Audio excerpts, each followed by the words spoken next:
karon hapit na gyud i-celebrate nato ang tawag ining Pasko sa pagkatao sa ato ang Ginoong Hesukristo. And daghan na karon ang mga hinahiling ang mga nagapost og mga videos against ni anang maong kasaulugana. Kaya lagi sumala pa nila pagsaulog daw tag pinaganong gitawag pagsaulog, nagsaulog daw ta og kining kana bitong dili daw Kristiyanong kasaulugan kay lagi Diyos daw kuno nga ato ang gisaulog. So mo na hinungdan karon mga sir mga ma'am sa atong topic introduction unya. Ang atong topic unya is pagano ba ang celebration sa Christmas? Ayan. Nagyapon connection ini ang ato ang tawag ining topic unyang gabi pero Tagalog ang ato ang presentation. Okay? Okay, sige magsugod ta.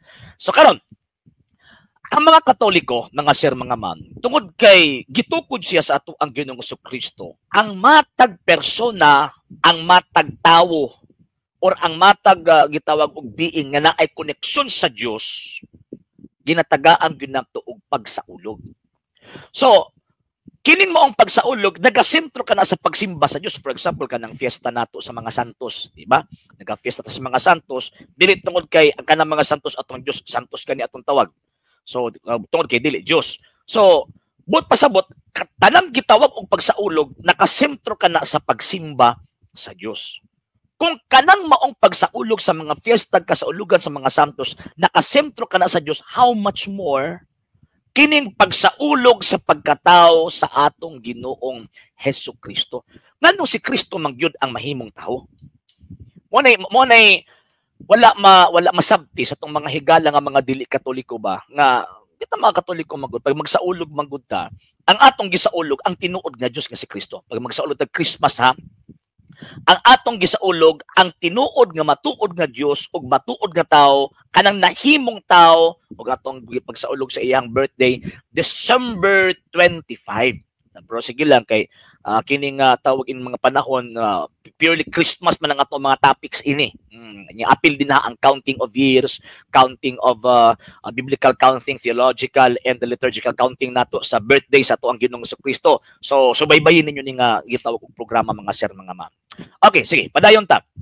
Padayon ta sa atong presentation. So, ang atong pagtuo kining maong Kristo nga ginasaulog nato ang adlaw niya sa pagkatao Disyembre 25 tinuod ni nga Dios ug tinuod nga tao. Question, nganong kinahanglan man gyud nga ang Dios gyud ang mahimong tao? Pwede ba nga sila Moses, sila Abraham, sila tawag ini propeta Isaiah, si Jeremiah, Daniel ug ubang pa mga propeta, pwede ba sila nga mahimong manuluwas? Dili. Ngano man ang pinakadakong rason anak mga sir mga ma'am, sa dihang ang tawo nakasala sa Dios. Ang sala sa tao infinite. Ang sala sa tao tawag ining ang iyang giinsulto ang Dios. Kay iyang manggiinsulto ang Dios, iya ang manggiatake ang Dios by way of disobeying His command, yung itong gitawag og divine command, muna ang tao ang iya pong sala infinite sab. So kung tao ra ang ibayad, kung tao lang ang ibayad ni anang maong sala nga gihimo sa tao, ang mahitabuan na di ta kabayad. Nanuman kay ang tao dili pariha og value, dili pariha og degree sa Dios nga kung diin dito siya nakasala. So buti pasabot, kung yung tagman luluwas, dapat ang muluwas labaw nato. Dili pwede nga pareho ra nato, no. Ang muluwas labaw nato. Unya kining maong gitawag og manuluwas tungod kay gimbutan man sa Dios nga ang kaluwasan pinaagi sa gitawag og kamatayon, kinahanglan mamatay ang manluluwas. Pero ang problema, ang Dios man ang manluluwas, kanang Dios man ang manluluwas tungod kay lagi nakasala ang tao sa Dios niya, ang Dios kay infinite being man, niya ang tao kay finite being, so dili pwede nga tao ang manluluwas. Muna kinahanglan ang Dios mahimong tao aron siya ang gitawag og manluluwas nato. Kining Dios nga pariha og degree, pariha og value sa Dios nga kun din asa nakasala ang tao, mao ni ang mahimong tao. Ngano man kay mura bag nakautang ko ninyo kuan ba? Nakautang ko ninyo 1 million pesos. Kanang tawag ini nga 1 ka milyon ka pesos. For example, nangutang ko kay tawag ining magnegosyo ko, nangutang ko kay kanang tawag ining ang mahitabo kanang gusto nako ba nga maayo ang ako ang gitawag og kinabuhi, mo na akong gihimo, nangutang ko. Nya pagkaman sa pagutang nako, nagutang ko niya 1 billion, ang ako anang gibayad 1 centavo. Ang dakong pangutan din nakabayad ba ko sa akong utang? Ang tubag dili or wala. Ngano man kay ang gibayad dili pareha og value sa akong giutang. Mao pud na ang tao. Ang tao ug ang Dios, nakautang ang tao sa Dios, unya ang iyang giutang infinite value. Infinite ang iyang value. Divine ang iyang value. Nya ang tao finite, human. Dili pwede nga ang human value mo ibayad dito sa divine value kung diin mo na ang giutang sa tao.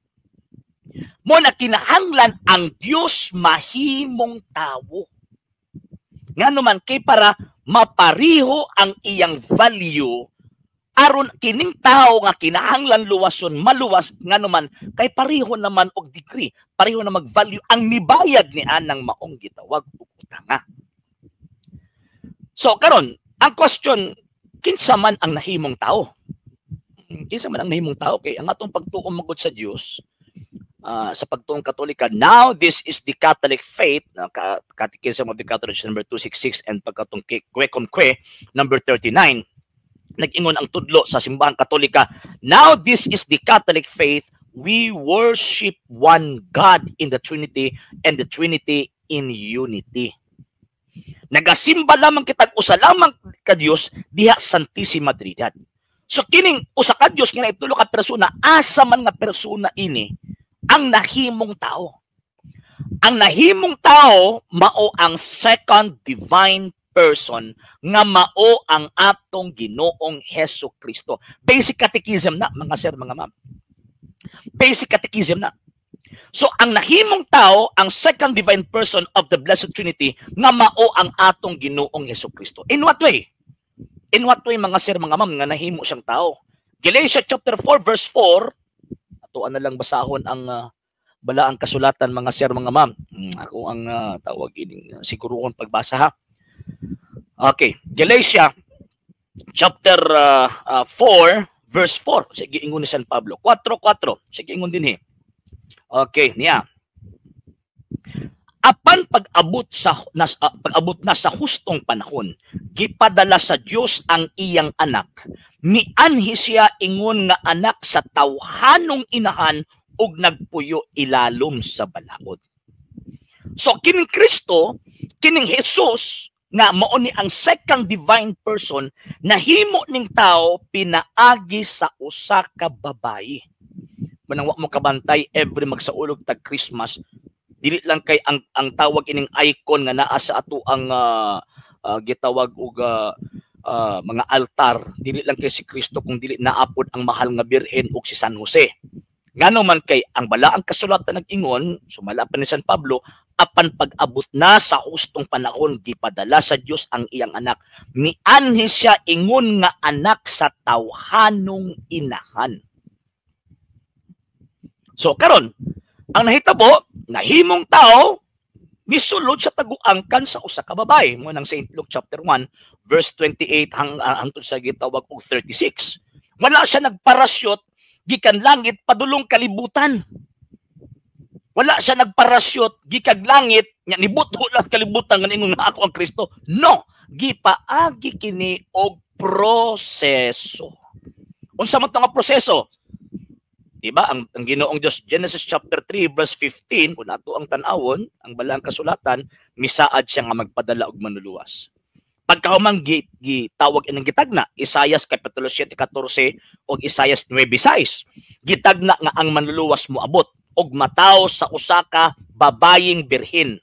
Then pagkahuman ang fulfillment nahitabo sa panahon nga diin gibuntis siya sa mahal nga birheng Maria. Kanang bayahan ng gisulti sa Old Testament nga naikaliwat and at the same time manganak og batang lalaki og pagatagon kining Emmanuel, nagarefer kana sa mahal nga birheng Maria. So karon, mipuyo siya sa taguangkan sa iyang inahan sulod sa siyam ka bulan. Mo nagiingon na San Pablo, mianhi siya ingon nga anak sa tawhanong inahan. Kay gimbutan niya nga mamahimo siyang subject sa usa ka tawhanong inahan. O kining tawhanong inahan, siya ang ni-provide og unod og dugo didto ni ining maong bataa. Ngano man kay ang purpose nganong nahimong tao ang Dios, ang purpose sa Dios kay mamatay ning bataa.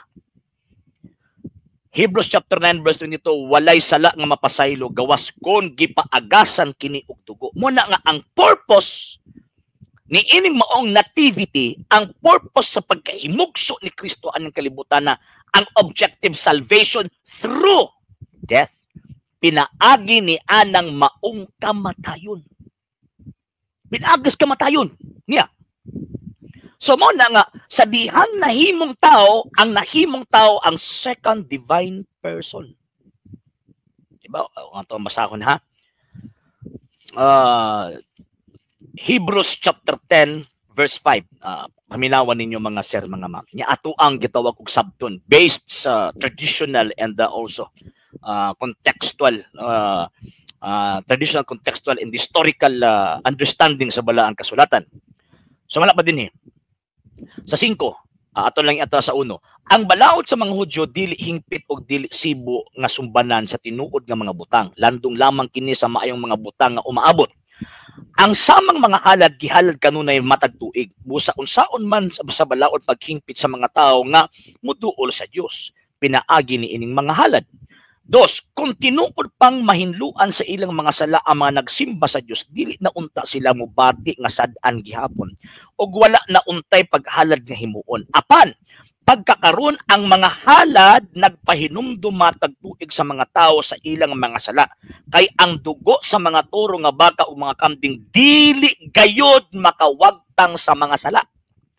Tungod niini sa dayon ng anhi ni Kristo, sa dayon ng anhi ni Kristo sa kalibutan, miingon siya sa Dios sa iyang amahan, dili ka buot sa sakripisyo og mga halad nga mananap, apan giandaman mo ako og usa ka lawas. So ang buti pasabot, kini nga body separate from the second divine person. O nya, according sa mga traditional interpreter, tawag ng mga exegetes aning tawag ini nga text, kana nga lawas refer na sa mahal nga Birheng Maria na maoy mo provide siya og lawas. Ano man 2:14, Galacia kapitulo 2 bersikulo 14, ato ang basahon ang balaang kasulatan. 2:14, sa may giingon ni San Pablo, same Saint Paul nga nagsulat sa letter to the Hebrews. Okay, Galacia kapitulo 2 bersikulo 14, o sige ingon din Okay, Galacia 4:4 rather. Nakuha man ko. 4:4, Hebrew 2:14 dito ganina. 4:4. Sige ngon din apan pag-abot sa hustong panahon, gipadala sa Dios ang iyang anak. Mian niya sa nga usa ka tawo inan og nagpuyo sa ilalom sa balaod. Nganong sa babae man sa mo tawag anang mo kining adto or puy-an niya sulod sa siyam ka bulan. 2:14 sa Hebreo.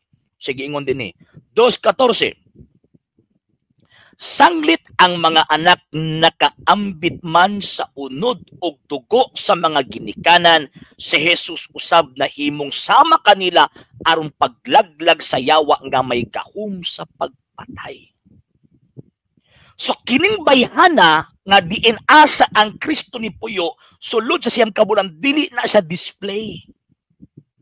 Kalang bayhana na kung diin ni puyo ang Kristo sulod sa siyam ka bulan, diha siya mikuha og unod og dugo.